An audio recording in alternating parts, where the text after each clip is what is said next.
네, 안녕하세요. 한때 미대생입니다. 오늘은 수요와 공급의 법칙을 설명해 드리고요. 이 수요와 공급의 법칙에 의해서 가격이 왜 변하는지를 간단하게 설명해 드리는 영상을 준비를 해 보았는데요. 오늘 영상은 원론적인 이야기가 많기 때문에 조금은 재미가 없으실 수도 있겠지만 한 번쯤은 꼭 끝까지 들어주셨으면 좋겠습니다.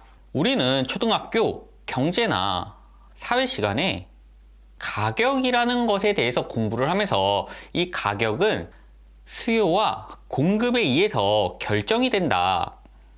이런 내용을 한 번쯤 공부를 해 보셨을 것 같은데요. 예를 들어서 수요가 증가하면 공급이 증가하고 반대로 수요가 감소하면 공급이 감소해서 수요와 공급이 균형을 맞추게 된다. 이 균형이 맞아지는 점에서 거래가 되고 가격이라는 게 형성이 된다. 이런 내용을 어렴풋하게 기억을 해 보셨을 것 같습니다. 이렇게 거래가 되고 가격이 형성되는 것들을 수요와 공급의 법칙이다 라고 정의를 해 보셨을 것 같은데요.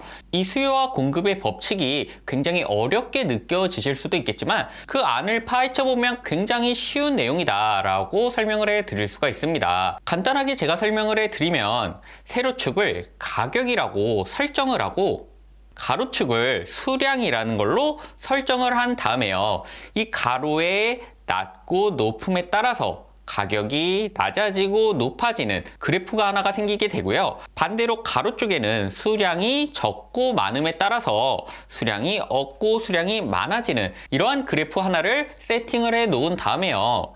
가격이 높지만 수량이 없는 가장 높은 지점 1지점에서 가격이 낮고 수량이 많아지는 이 지점까지 그대로 쭉 이어지는 수요 곡선이라는 걸 하나 그려주고요. 반대로 가격이 낮고 수량이 없어지는 3번 지점에서 수량이 많고 가격이 높아지는 4번 지점까지 쭉 이어지는 공급 곡선이 있다라고 두 가지 선을 그려준 겁니다. 이 수요와 공급 곡선을 이해하시는 데는 다른 건 다 필요 없고 가격을 기준으로만 보시면 되는데요.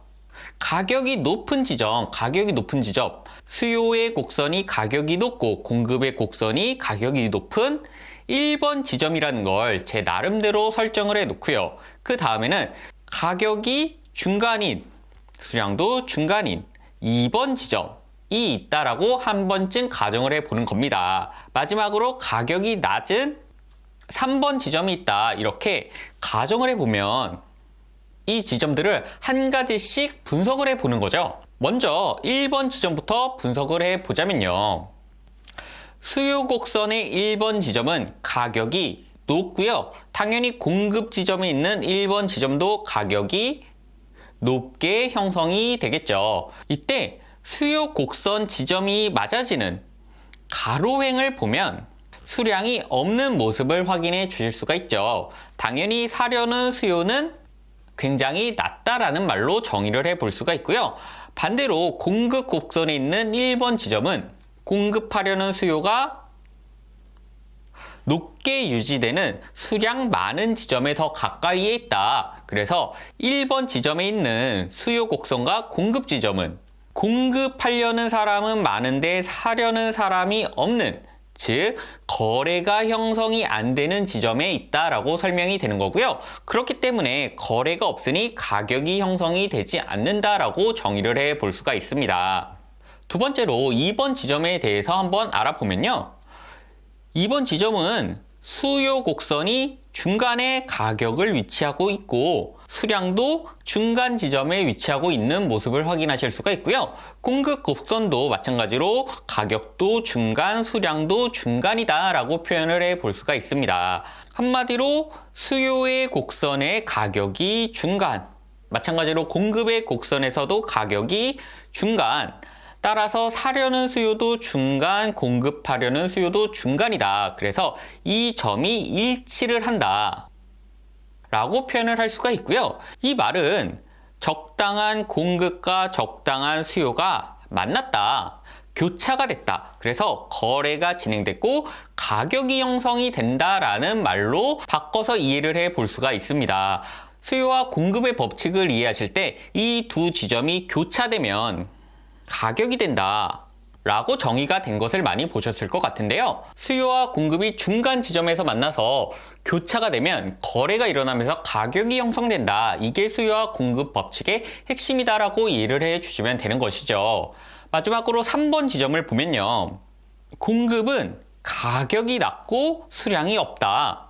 반면에 수요는 가격이 낮은 대신에 수량이 많다라고 정리를 해 볼 수가 있고요. 따라서 두 곡선에 위치하는 가격이 모두 낮고 공급하려는 수요는 반대가 되기 때문에 공급은 적은데 사려는 사람이 많아지면서 결국에 또 거래가 형성이 되지 않는다. 따라서 가격이 형성이 되지 않는다라는 말로 정리를 해 볼 수가 있습니다. 수요와 공급의 법칙에서 가장 중요한 건 거래다. 거래가 되면서 가격이 형성된다. 라고 이해를 해 주시면 되는 겁니다.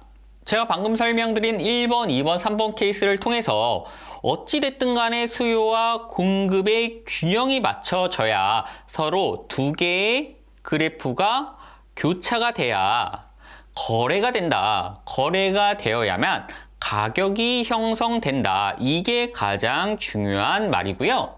따라서 두 곡선이 만나는 2번 지점에서만 가격이 형성된다라고 이해를 해주시면 됩니다. 여기까지 수요와 공급의 법칙을 이해해 주셨다면 가격이 변하는 이유를 지금부터 하나씩 이해를 해 주셔야 되는데요. 가격이 변하는 이유는 수요와 공급의 선의 이동이 일어나기 때문이다 라고 정리를 해 볼 수가 있습니다. 제가 가끔 경제 교육을 진행하다 보면 이 선의 이동이라는 걸 이해하시길 굉장히 어려워하시는 분들이 많으시던데요. 제가 이 내용을 아주 차근차근 설명해 드릴 수 있도록 하겠습니다. 우리는 방금 전에 수요와 공급의 법칙을 공부하면서 가격이 높아지면 수요는 감소하고 반대로 가격이 낮아지면 수요는 증가한다 라고 배웠는데요. 이 내용을 정리를 해보면 1번 지점과 2번 지점과 3번 지점이 있는 이 그래프에서 가격이 높고 수량이 없는 1번 지점에서 가격이 낮고 수량이 많은 3번 지점으로 이렇게 이동을 한다 라는 의미로 이해를 해 보실 수가 있는데요. 이 그래프를 자세히 보면 1번 점에서 3번 점으로 점에서 점으로 이동한 모습을 확인해 주실 수가 있으시죠?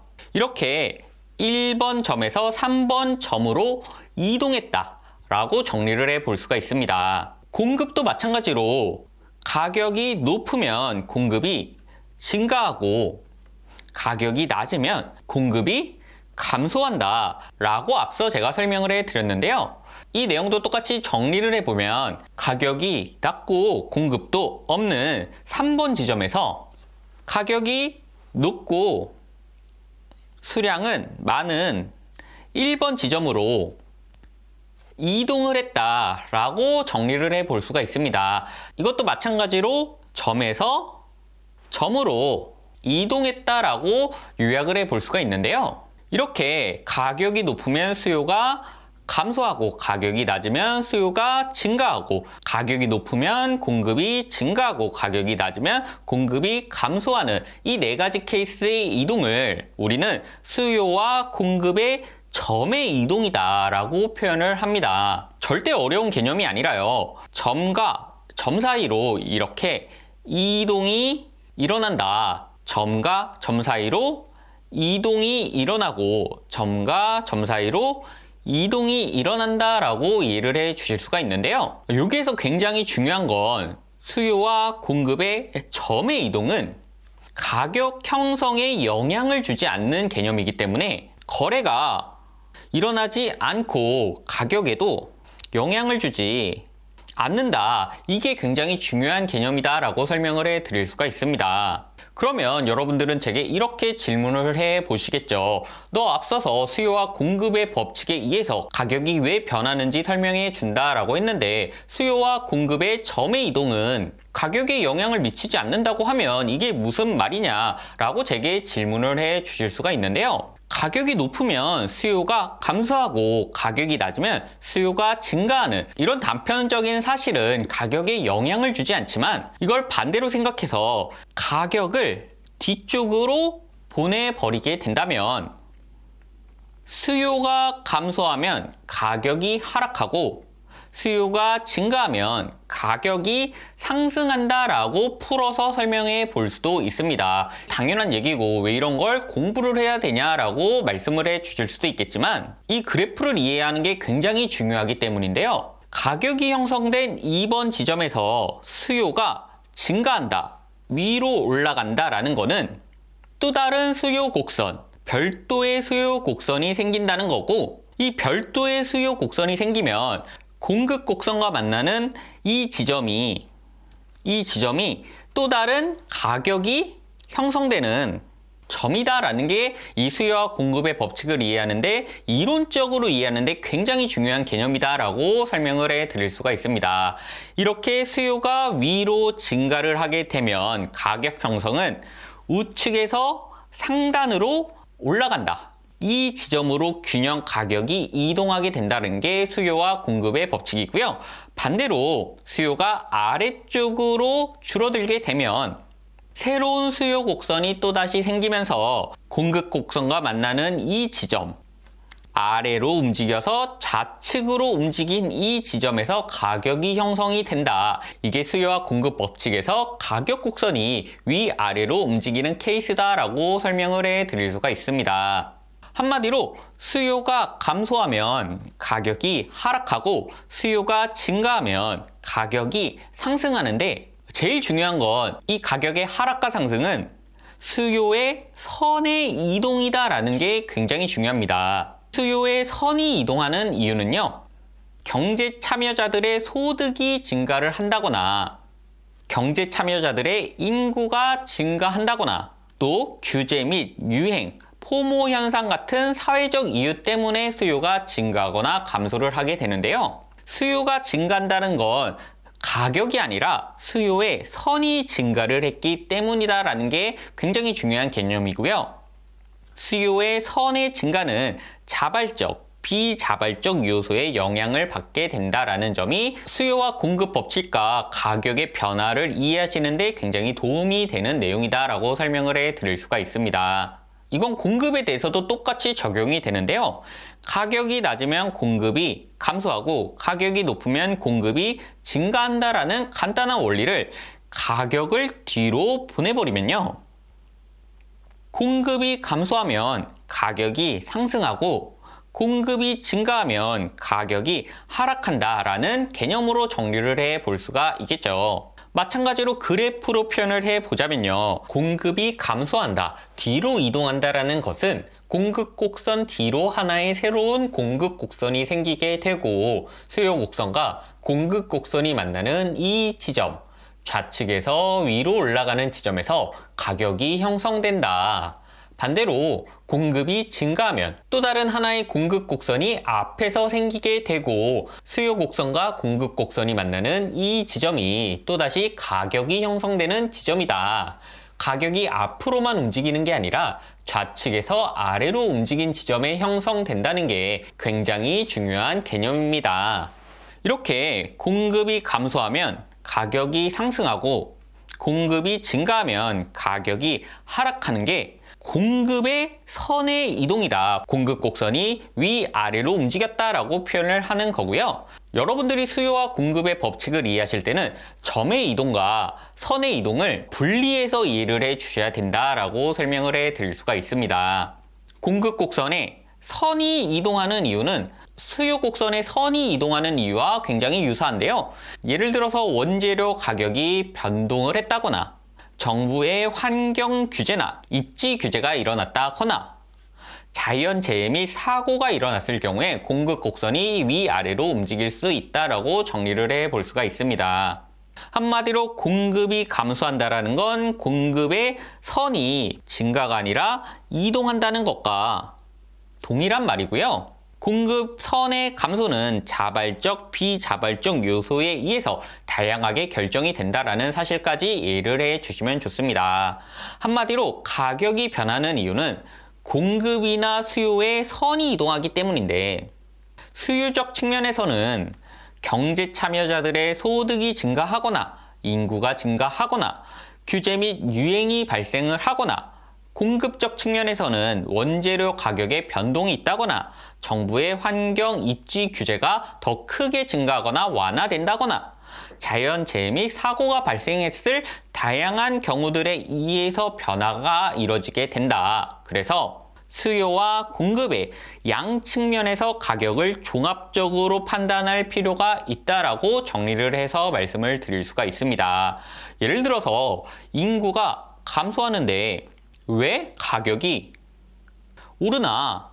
라고 질문을 한다라는 건 수요적 측면에서 수요의 선이 감소하는 한 가지 이유만 가지고 가격 변화의 모든 걸 설명하려고 하기 때문에 어떻게 보면 굉장히 잘못된 접근법이다라고 설명을 해 드릴 수가 있고요. 그 반면에 원재료 가격이 증가했기 때문에, 원재료 가격이 올랐기 때문에 앞으로 해당 제품의 가격이 오를 것이다 라고 주장을 하는 것들은 공급의 다른 측면이나 수요적인 측면을 고려하지 않은, 어떻게 보면 잘못된 판단이다 라고 정리를 해 볼 수가 있는 거죠. 한마디로 가격 변화는 수요와 공급의 다양한 면들을 종합적으로 분석을 해야 된다. 실무적으로 가면 수요의 선이 이동하는 다양한 요소들에 대해서 점수를 부여하고, 공급의 선이 이동하는 다양한 변수들에 의해서 또다시 점수를 부여해서, 원재료 가격 변동은 10점의 만점을 가중치로 부여하고, 환경 입지 규제는 5점의 가중치를 부여하고, 이런 식으로 점수를 매겨서 가격을 과학적으로 분석하려는 시도가 생기고 있다라고 이해를 해주시면 되는 거죠.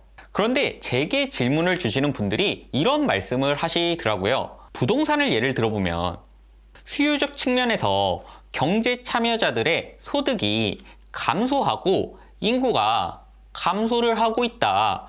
공급적 측면에 있어서도 원재료 가격이 하락하고 정부의 규제가 완화되고 있다. 그런데 집값이 왜 오르나?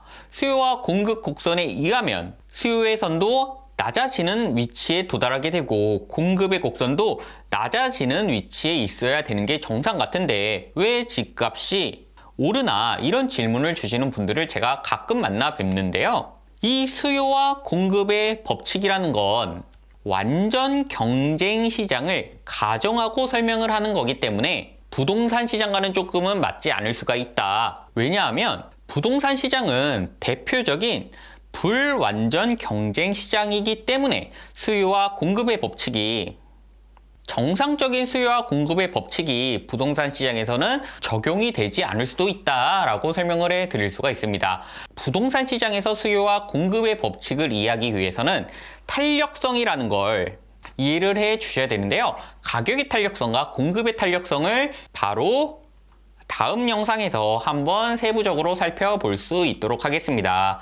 오늘 제 영상이 수요와 공급의 법칙을 이해하시는데 조금이나마 도움이 되어 드렸으면 좋겠고요.